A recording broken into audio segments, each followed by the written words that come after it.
Sebelum membawa bibinya ke tempat yang lebih layak, Wira menelepon Windu. Ia meminta Windu untuk segera menyediakan tempat tinggal yang nyaman untuk bibinya dan Tari. "Iya, Kang. Sebentar," jawab Windu di ujung telepon. Namun, Wira meminta Windu untuk tidak menutup teleponnya. Terdengar suara keyboard yang ditekan dengan cepat di sisi Windu. Jemarinya menari-nari di atas keyboard seperti kilat. Sebagai pemilik perusahaan raksasa, mencari tempat tinggal seharusnya bukan hal yang sulit bagi Windu. Hanya dalam waktu 2 menit, Windu berhenti mengetik. "Di kawasan Jalan Surapati, Kang. Di sana ada wisma yang cukup layak. Tempat itu juga dekat dengan toko kita, yang nantinya bisa menjadi tempat Tari beraktivitas. Saya juga sudah menyiapkan 1 pelayan terpercaya dan 2 perawat untuk merawat bibi," jelas Windu dengan nada yakin. "Baiklah," jawab Wira, merasa puas dengan kerja cepat Windu. Dalam hitungan menit, semuanya sudah siap. Kini tugas Wira hanya memastikan kondisi bibinya. Sebelum membawanya ke wisma, Wira ingin tahu lebih jauh penyakit yang diderita bibinya. "Bibi apa bisa duduk?" tanya Wira lembut. "Bisa, Wira," jawab bibinya pelan, dengan suara yang serak. Dengan bantuan Tari, bibinya berhasil duduk di atas ranjang yang sudah reot dan kumuh itu. Wira duduk bersila di belakang bibinya. Dari telapak tangannya, muncul cahaya biru samar yang perlahan melingkari tubuh sang bibi. Tari tertegun. Ia tak hanya takjub melihat cahaya itu, tetapi juga terpana oleh ketampanan Wira. Namun ia segera sadar, Wira adalah saudara sepupunya, dan ia kembali menahan perasaan itu. Cahaya biru dari tangan Wira membentuk huruf-huruf kuno yang berputar mengelilingi tubuh bibinya. Bibinya merasakan kehangatan dan kedamaian yang tak pernah ia rasakan sebelumnya. Pelan-pelan, rasa sesak di dadanya mulai mereda. Setelah beberapa saat, Wira menyelesaikan proses tersebut. Cahaya biru di tangannya perlahan meredup hingga lenyap. "Apa yang bibi rasakan sekarang?" tanya Wira lembut. Bibinya tersenyum. Dan untuk pertama kalinya, suaranya terdengar lebih jelas. "Rasa sesakku sudah hilang, Wira. Aku sembuh." Tari yang menyaksikan itu tak bisa menahan rasa harunya. Pertemuan tak terduga dengan Wira benar-benar mengubah segalanya untuk mereka. Setelah memastikan bibinya merasa lebih baik, Wira mengajak keduanya menuju wisma yang telah disiapkan Windu. Ia melarang bibinya membawa barang-barang dari rumah itu karena di wisma baru, semua kebutuhan telah disiapkan. Malam itu, mereka bertiga menaiki taksi menuju wisma. Perjalanan terasa singkat, dan tak lama kemudian, mereka tiba di sana. Begitu turun dari taksi, seorang pria berpakaian hitam mendekati mereka. Pakaian pria itu mirip dengan Wira, hanya berbeda warna. "Anda bos Wira?" tanya pria itu sopan. Wira mengangguk pelan. Namun ia segera menyadari sesuatu. Aura pria itu terasa tidak biasa. Ia adalah seorang pendekar pilihan. "Maaf bos. Saya ditugaskan sebagai pengamanan di sini oleh bos Windu," ucap pria itu. Wira hanya mengangguk paham. Ia kini tahu bahwa Windu tak hanya menyiapkan pelayan dan perawat, tetapi juga pengamanan terbaik untuk bibinya dan Tari. Setelah mereka masuk ke halaman wisma, Wira melihat sebuah mobil sederhana yang terparkir di sana. Windu juga telah menyiapkan mobil itu untuk Tari, sebagai kendaraan menuju tempat kerjanya kelak. Malam itu terasa penuh harapan baru. Bibinya, yang sebelumnya hidup dalam penderitaan, kini memiliki tempat tinggal layak. Tari pun merasakan perubahan besar dalam hidupnya. Dan Wira, dengan ketenangannya, terus memastikan bahwa keluarganya mendapat yang terbaik. Di tempat barunya oleh dua pendekar pilihan itu, Wira memandang mereka dengan sorot mata yang penuh pertimbangan. Ia paham betul bahwa Windu tidak main-main dalam melaksanakan tugasnya. Keamanan keluarga Wira kini menjadi prioritas.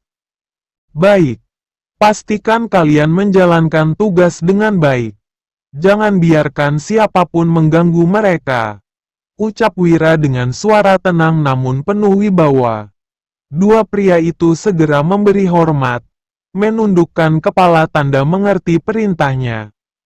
Wira kemudian melangkah masuk ke wisma bersama bibinya dan Tari. Begitu mereka memasuki ruangan utama, keduanya tertegun. Wisma itu jauh dari kata sederhana. Interiornya dipenuhi dengan nuansa elegan namun tetap nyaman. Perabotan yang digunakan terbuat dari kayu jati berkualitas tinggi, dipadukan dengan hiasan-hiasan yang sederhana namun berkelas. Ruangan itu memberikan kesan hangat, cocok untuk memulihkan kesehatan seseorang. Ini terlalu mewah Wira, ucap bibinya. Suaranya bergetar menahan rasa haru. Bibi, ini bukan tentang kemewahan. Ini tentang memberikan tempat yang layak untuk bibi beristirahat dan memulihkan diri, jawab Wira lembut, meyakinkan. Tari, yang sejak tadi diam, menatap Wira dengan rasa syukur yang sulit ia gambarkan dengan kata-kata. Terima kasih, Kak Wira. Ini lebih dari yang bisa kami bayangkan, ujarnya pelan, hampir berbisik. Tak lama, seorang wanita parubaya berpakaian rapi mendekat. Ia adalah pelayan yang telah disiapkan oleh Windu. Selamat datang, Bu. Saya Laksmi. Saya akan membantu semua kebutuhan Anda di sini, katanya dengan senyum ramah. Di belakangnya, dua perawat yang juga berpakaian seragam mendekat, memperkenalkan diri mereka. Kami akan merawat kesehatan ibu. Jangan ragu meminta bantuan kapanpun diperlukan. Salah satu dari mereka berkata dengan penuh sopan. Wira mengangguk puas melihat persiapan ini. Bibi, mulai sekarang, nikmatilah ketenangan di sini. Biarkan pelayan dan perawat ini membantu kebutuhan bibi, katanya sambil menatap bibinya dengan lembut.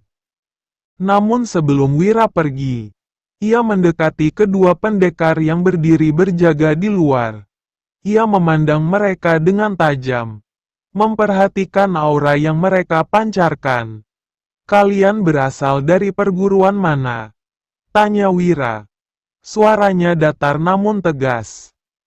Salah satu dari mereka menjawab, kami berasal dari perguruan naga biru. Bos, kami dipilih langsung oleh Tuan Windu untuk tugas ini. Wira mengangguk. Nama perguruan itu bukan nama asing baginya. Ia tahu reputasi mereka sebagai pendekar yang tangguh dan setia. Baiklah, jangan lengah. Keluarga ini adalah tanggung jawab kalian, perintahnya. Setelah memastikan semuanya dalam keadaan baik, Wira pamit. Ia menatap bibinya dan Tari untuk terakhir kalinya sebelum meninggalkan tempat itu. Jaga diri kalian di sini. Aku akan sering datang melihat kalian, katanya sebelum melangkah keluar. Tari, yang masih berdiri di ambang pintu, memandang Wira yang perlahan menjauh. Dalam hatinya, ia bertekad untuk tidak menyia-nyiakan kesempatan ini. Ia akan membuktikan bahwa dirinya layak atas kepercayaan yang telah diberikan Wira. Sementara itu, Wira berjalan dengan tenang, meninggalkan wisma dengan satu pikiran di benaknya. Misteri keluarga ini masih belum sepenuhnya terungkap, dan ia bertekad untuk mencari tahu lebih dalam. Wira melesat ke udara, menyongsong cahaya pagi yang perlahan muncul di ufuk timur. Rona merah mulai menghias langit, menandakan malam telah bersiap menyerahkan tahtanya kepada Mentari Pagi. Kini, Wira berdiri di depan toko RJ. Tatapannya kosong. Namun, matanya tertuju pada sebuah gedung apartemen tinggi yang berdiri tak jauh dari toko itu. Mungkin aku harus ke sana, gumamnya pelan, menatap gedung itu. Ia melangkahkan kakinya menuju apartemen dan menyewa satu kamar, bermaksud memantau perkembangan di toko RJ dari kejauhan. Hari ini, Tari seharusnya mulai menduduki kursi bos, menggantikan Juana yang telah dipecat. Setelah berada di kamar apartemennya, sinar mentari pagi mulai terasa hangat, menyinari kota yang perlahan menggeliat. Tak lama, sebuah sedan putih meluncur ke halaman toko. Wira memperhatikan dengan saksama. Tari tidak datang sendirian. Ia diantar oleh seseorang berbaju hitam yang tampak menjaga keselamatannya. Oh, jadi Windu menugaskan mereka. Satu menjaga Wisma, satu lagi menjaga perjalanan Ratih. Tindakan yang bijak, gumam Wira, merasa puas dengan keputusan itu. Dari jendela apartemennya, Wira melihat sosok berbaju hitam itu tergesa-gesa membukakan pintu mobil untuk Tari. Setelah Tari keluar, pengawal itu menunduk penuh hormat. Sebuah penghormatan yang membuat Wira tersenyum kecut. Tempurung terisi emas, pikirnya, menyindir situasi itu.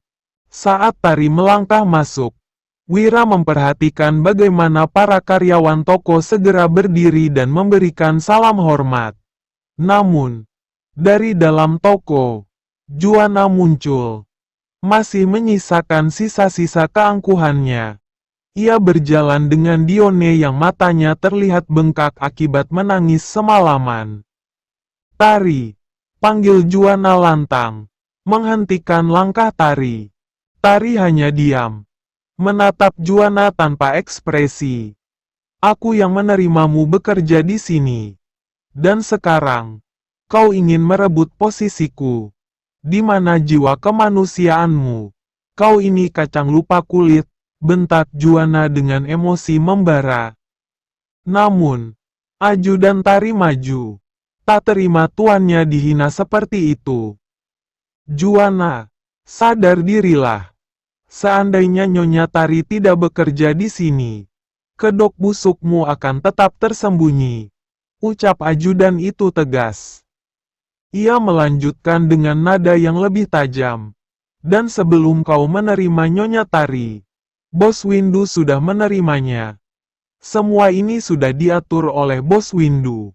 Karena ia tahu siapa dirimu sebenarnya. Lagi pula, Nyonya Tari adalah adik sepupu bos besar. Kata-kata ajudan itu seperti tamparan keras bagi Juana. Wajahnya memerah. Tubuhnya bergetar menahan malu. Namun, amarah dan keputusasaan menguasai dirinya. Dengan cepat, Juana meraih pistol dari balik bajunya. Cukup, teriaknya. Mengacungkan senjata itu. Para karyawan panik, berlari bersembunyi di balik etalase. Namun, ajudan Tari tetap tenang. Dengan gerakan cepat, ia menciptakan tirai gaib di depan Tari, melindunginya dari serangan peluru. Duar, peluru melesat, tetapi tertahan oleh tirai gaib itu. Tirai itu tidak hanya menahan, tetapi memantulkan peluru kembali ke arah Juana, tepat mengenai jantungnya. Tubuh Juana terhuyung, lalu roboh ke lantai. Darah segar membanjiri lantai toko. Ajudan Tari segera melesat, menendang tubuh Juana yang sekarat keluar dari toko. Duak, wush, tubuh Juana melayang keluar. Namun, di saat itu, 5 sosok berbaju hitam dengan logo yang sama seperti ajudan tari muncul entah dari mana. Mereka menangkap tubuh Juana sebelum menyentuh tanah, lalu membawanya pergi ke tempat yang tidak diketahui. Wira yang menyaksikan semua itu dari apartemen merasa takjub. Jadi, Windu juga mengirim pengawal bayangan untuk melindungi keluargaku. Gumamnya. Merasa lega. Tanpa campur tangannya, Windu telah mengatur segalanya dengan sangat matang. Wira pun masuk ke apartemennya, bersiap untuk beristirahat. Ia tersenyum kecil, yakin bahwa kejadian pagi ini akan membuat para karyawan toko itu semakin hormat pada Tari. Windu, kau benar-benar jenius, gumamnya sebelum menutup matanya sejenak.